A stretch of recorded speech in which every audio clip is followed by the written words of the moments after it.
When people ask me where I studied to be a children's bookmaker, I always say in the dusty stacks of a used bookstore in Ann Arbor, Michigan. I was studying art, but the university had no illustration department, and as far as I could tell, no person other than me interested in the peculiarities of making art for children. So, to supplement my education, I went exploring. I would bring home old, out-of-print books and try to recreate the illustrator's art styles. This was always an exercise in failure, but it was also an exercise in unexpected results. The joy in creation is always in the unexpected results. I love doing things the wrong way. I love using incompatible techniques to try and make a single compatible picture. I love making up new ways of working. I want to show you now how I made the art for my new book, In My Garden, by Charlotte Zolotow. Okay, let's begin by pouring a cup of tea. It's important to feel relaxed before doing something that's likely to fail. That's better. We're going to start today by making what I call a transfer drawing. I have here a pencil sketch drawn on a cheap piece of computer paper. For what we're about to do, the cheaper and thinner the paper, the better. Now we're going to take a China marker. A China marker can be bought for about 99 cents at pretty much any office supply store. Using the China marker, we're going to begin covering the opposite side of the paper with a thick coat of black. It's important, if you're going to make a video of this process, to place your camera on a very wobbly ironing board.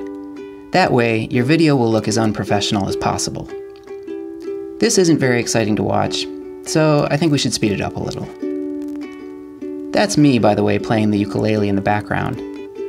I don't know how to play the ukulele, but the nice thing about the ukulele is that any idiot can strum something nice after just a few minutes of practice. This really jives with my overall philosophy of both art and life. Okay, I think we're about done. Now we're going to take a nicer piece of real drawing paper. We're going to take that cheap piece of computer paper with the China marker on the back, place it carefully, and tape it down using artist tape. Artist tape is different than masking tape because you can pull it up without damaging your paper.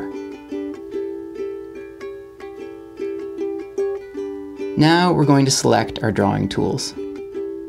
I'll be using a pencil, a thick plastic Sharpie, a bone folder, and most importantly, a free pen from the bank. A transfer drawing is made by applying pressure. Each tool will provide a unique quality to your line and shading work.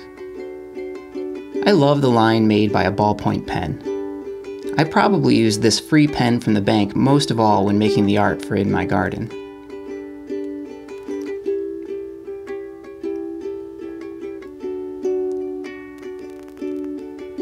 The blunt end of a Sharpie will provide a nice thick line.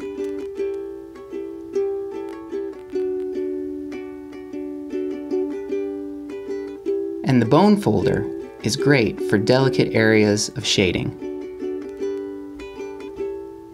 When you're done, you can pull the paper right off. Now we have a finished drawing. Let's mix some colors.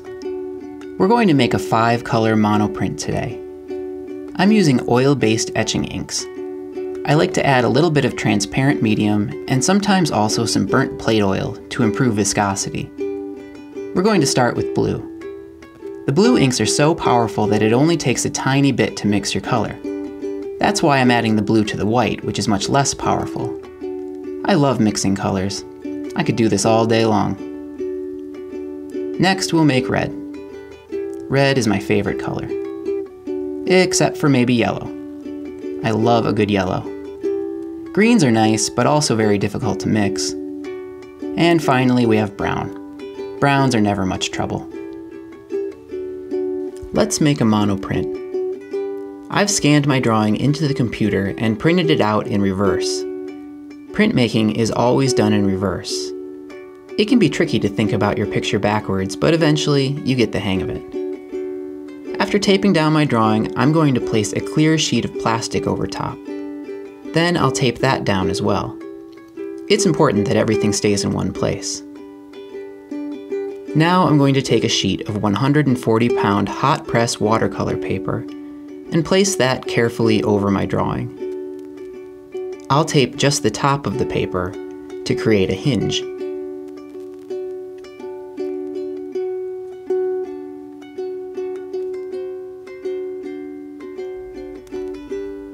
We'll begin again with blue.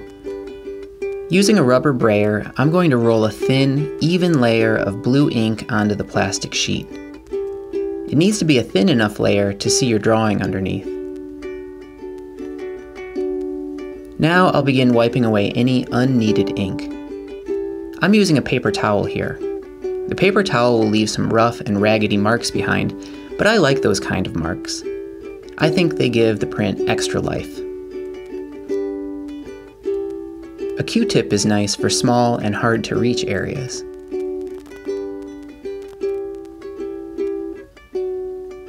Now we can begin to print. Instead of an expensive printing press, I'm going to use a ball-bearing Baron, but you could also use a spoon or even the flat side of your fingernail.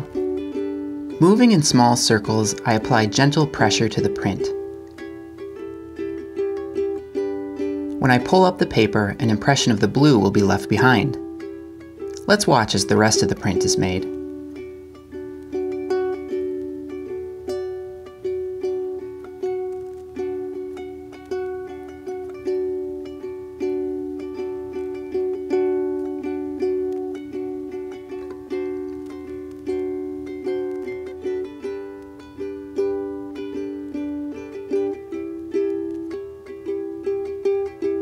Now we have a finished print, and we can move on to the final step.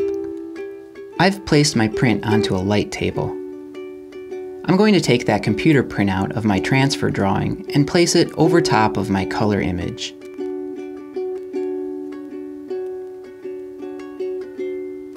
I'll need to tape it so that nothing moves while I'm working. Now I'm going to take my xylene pen. A xylene pen is the blender marker from an architectural marker set. I'm going to coat a small area of the paper in xylene. Then, using my bone folder, I'm going to apply pressure to the coated area. The toner from the printout will start to release onto my color print. Let's watch as the rest of the print is made. You should note that this process will only work with a toner-based printout, and not with an inkjet printout. If you can't find a xylene pen, you could also use wintergreen oil found at your local hippie grocery store.